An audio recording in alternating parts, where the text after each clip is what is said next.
You know what they say about love at first sight. But what if your heart was already tied to someone else? What if love found you at the wrong time, and you had no idea it would change everything? That's my story. My name's Alex. I had just finished high school when I met her, Maria. She lived just down the street. The kind of girl that made you forget what you were about to say when she walked by. I tried to get her attention for months, but she always looked away. And maybe she knew exactly why I was looking.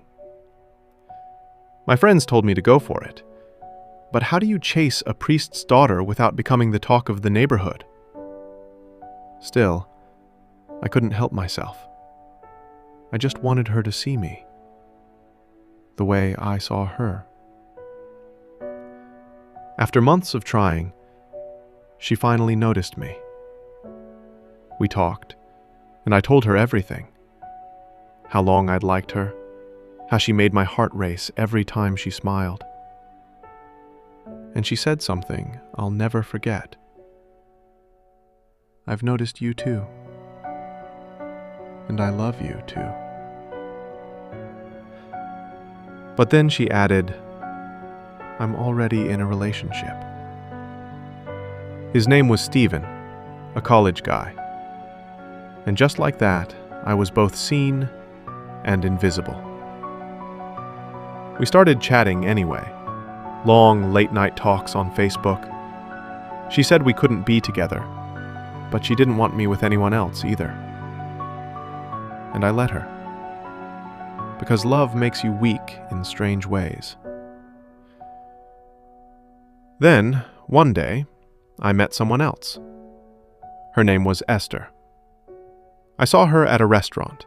She was standing by the bar, petite, radiant, with a smile that made the whole room fade. When our eyes met, it was like the air stopped moving. Later, I found out she was my friend's younger sister. That night, I found her on Facebook, sent a request, and she accepted almost instantly.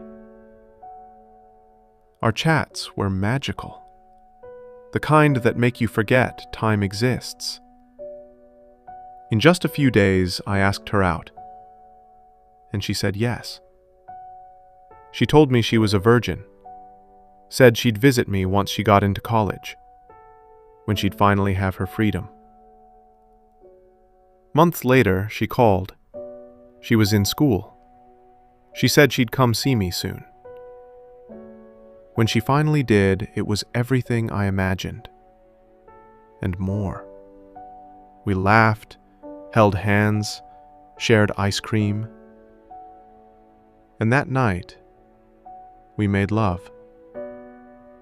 It was her first time, and mine too. She trusted me completely, and I promised myself I'd never hurt her. But then Maria came back. She said she'd broken up with her boyfriend, and now she wanted to be with me. The same girl I'd begged to love me was finally ready, just when I already had someone who loved me right. And I didn't tell her no. I didn't tell her about Esther either. I told myself it was harmless, but it wasn't. Esther would visit often. We were happy, until she started noticing my phone. I never let her touch it.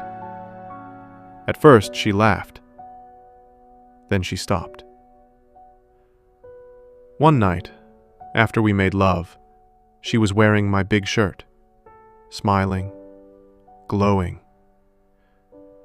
Then my phone buzzed. She leaned in to see and froze.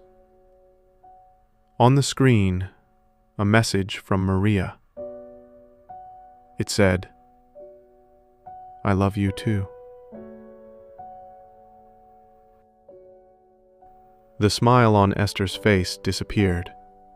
Her hands trembled. Her eyes filled with tears.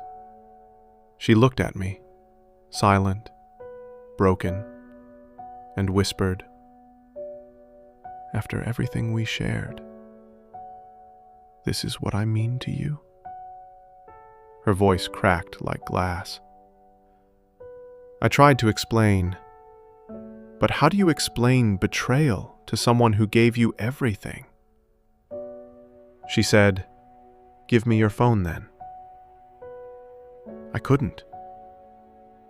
She cried, not loud, not angry, just those quiet sobs that haunt you forever.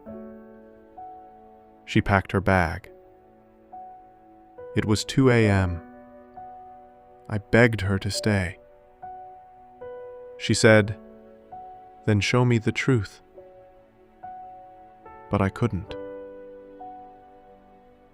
She sat there till morning, crying silently, while I sat across from her, helpless, ashamed, watching the one person I swore to protect break because of me. That night, I didn't just lose her trust. I lost something pure, something real, something I might never get back. Sometimes love doesn't end because it fades. It ends because you weren't honest enough to protect it. And that night was where everything changed.